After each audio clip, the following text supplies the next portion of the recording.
Zorgen over massale bomenkap op Noord-Beveland. Ik krijg best wel veel telefoontjes en appjes en mailtjes van verschillende mensen die zich hier ook zorgen over maken. En die zorg die delen wij, terecht. En verder in deze Zeeland nu. Voorlopig geen banenweg in Zeeland. En 4 verjaardagen tegelijkertijd.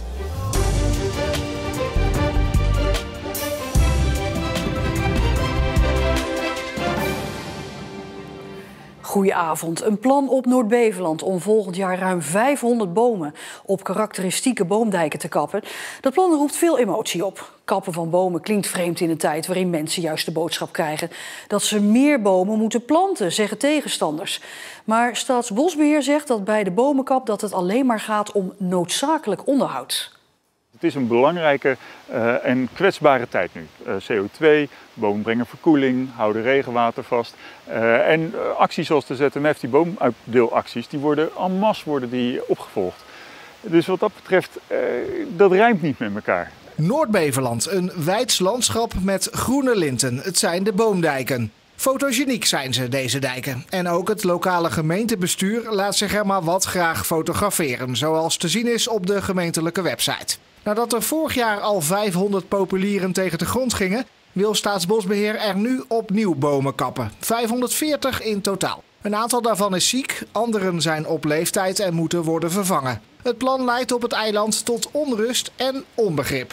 We krijgen best wel veel telefoontjes en appjes en mailtjes van verschillende mensen die zich hier ook zorgen over maken. En die zorg die delen wij, terecht. Ze begrijpen hier best dat verjonging van de aanplant soms nodig is, maar een besluit over de kapvergunning moet voorlopig van tafel, zo vindt PvdA GroenLinks. Er is volgens de partij nog te veel onduidelijk in de aanvraag. Daarnaast pleit de partij voor meer gefaseerd kappen en niet, zoals hier op dit deel van de Stekeldijk, alles in één keer tegen de vlakte.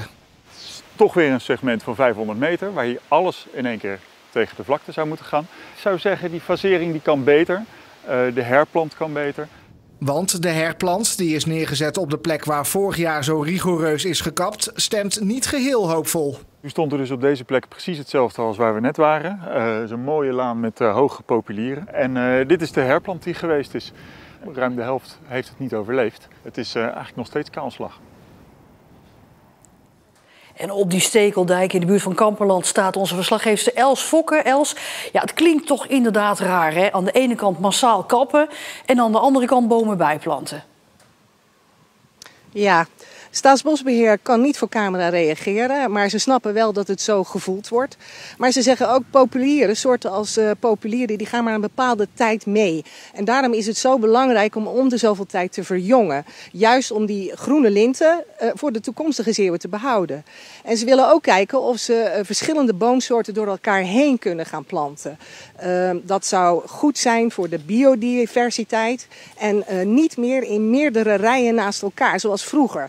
Want dat blijkt niet praktisch te zijn en de bomen staan dan te dicht bij elkaar. Maar voor elke boom die nu gekapt wordt, hè, komt er dan gewoon weer een nieuwe terug?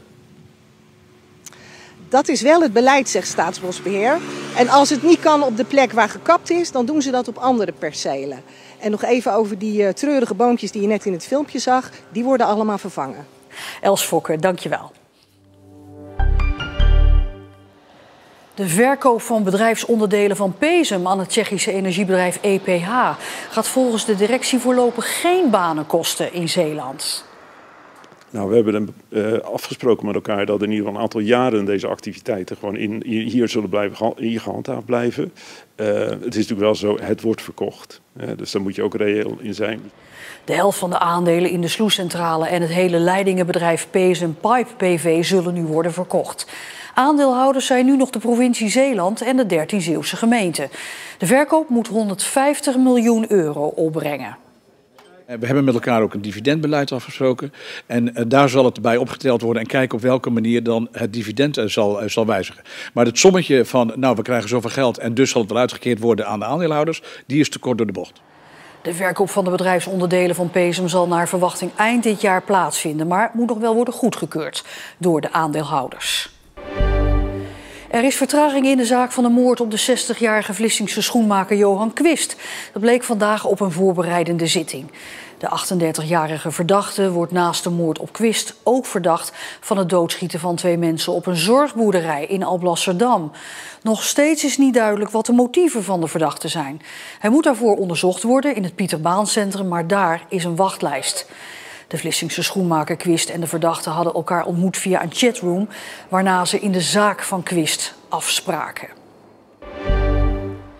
De bouw van een nieuwe hoogspanningslijn van TenneT door Zeeland loopt flinke vertraging op. Netbeheerder TenneT laat tussen Borselen en Rilland een 48 kilometer lange hoogspanningslijn bouwen met ruim 100 hoge witte masten. Maar nu blijkt de fundering van een aantal masten niet goed te zijn en het herstel gaat maanden duren. Volgens TenneT hoeft er geen sprake te zijn van fouten van de aannemer, maar zou er bijvoorbeeld ook iets mis kunnen zijn met de bodem. De nieuwe masten liggen gevoelig in Zeeland omdat ze onder meer het landschap zouden aantasten. 4 inwoners van zorgcentrum Cederhof in Capelle zijn deze week 100 jaar of ouder geworden. Hoe is het om zo oud te worden? Nog even zelf. Ja, ik ben gezond gebleven, gelukkig. En ja, je leeft er ook een beetje naar. Je doet je best om op tijd rust te nemen. En die rust heeft duidelijk geholpen. Niet alleen voor hem, maar ook voor zijn jarige vrouw en buurvrouwen. Ook allemaal 100 plus. U bent niet de enige die zo oud is. Ook uw buurvrouw is 100 geworden. Uw buurman is 101 geworden. Wat zit er hier in het water? Sterke botten, hè? U heeft heel erg veel meegemaakt. Wat hoopt u nog mee te maken? Nou, ik hoop mee te maken dat er wat meer vrede komt hier en daar. En Elisabeth Bastiaanse is de oudste inwoner van Zeeland. De bewoonster van zorgcentrum De Zoute Viever in Oost-Soeburg. Die werd in juni 108. Anorexia maakt een heel vervelend en ongelukkig mens van je. Met die boodschap heeft Sophie Willemijntje uit Aardenburg een boek geschreven met de titel Wonder Woman, geen anorexia-sprookje. Ze heeft zelf op jonge leeftijd de eetstoornis gehad en ze vond dat er voor jonge meiden en jongens te weinig te vinden was over hoe verschrikkelijk anorexia eigenlijk is. Ik heb heel lang fysiek gereageerd op het woord anorexia. Het woord liet de rillingen over mijn lijf lopen en creëerde een mix van schrik, afschuw, schaamte en trots. Sophie Willemijntje leest in de tuin van haar ouderlijk huis in Aardenburg voor uit haar boek Wonder Woman, geen anorexia-sprookje. Het boek moest en zou er komen, want het beeld dat ze had als kind van anorexia was veel te romantisch. Voor anderen had ik geen anorexia, daarvoor was het niet erg genoeg. Mijn uiteindelijke ervaring strookte helemaal niet met wat ik gelezen had, wat ik gezien had. En wat ik eigenlijk wilde met mijn boek was sowieso dat het wat lelijker werd dan wat er nu al bestaat.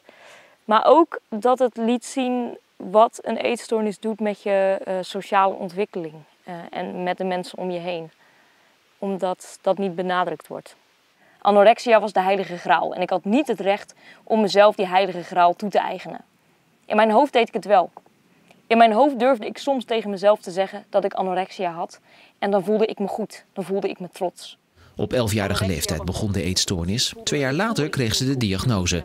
Heel Sophie's middelbare schooltijd stond in het teken van anorexia. Het is niet gênant, je hoeft je er niet voor te schamen, maar het is wel heel eenzaam en heel gewoon niet leuk. Het is gewoon heel vervelend. Het boek is fictie en vertelt het verhaal van Willemijn. Het is een mix van haar eigen verhaal en dat van anderen die kampten met een eetstoornis. Het schrijven hielp mee aan de verwerking. Het enige wat ik lastig vond was dat echt bijvoorbeeld mijn ouders het gingen lezen. En die hebben er natuurlijk heel erg met hun neus op gezeten. Dus van mijn ouders had ik ook zoiets van, nou, ik hoef jullie reactie niet per se te horen. Maar over het algemeen vond ik het eigenlijk heel prettig om alles terug te halen en het juist om te zetten in een mooi boek. In plaats van dat het alleen maar een nare herinnering is. Hoe ongezonder mijn gewicht, hoe meer tekorten in mijn bloed en hoe lager mijn hartslag, hoe beter ik me over mezelf voelde. Ik had dat helemaal zelf gedaan. Mijn wilskracht was sterker dan mijn lichamelijke behoeften. Sophie is deze zomer afgestudeerd aan de Koningstheateracademie in Den Bosch. Ze heeft haar draai daar gevonden en vrienden gemaakt. Anorexia is niet tof. Terwijl ik had dat idee wel vanuit de boeken en de films die ik las als kind. Gewoon een heel dun meisje en iedereen staat om haar heen en staat voor de klaar. Dat is gewoon niet zo. Je wordt heel vervelend, je wordt heel lelijk, je wordt heel onaardig, heel chagrijnig. En je maakt iedereen om je heen alleen maar ontzettend moe ervan. Dus ik denk dat ik dat wel heb laten zien.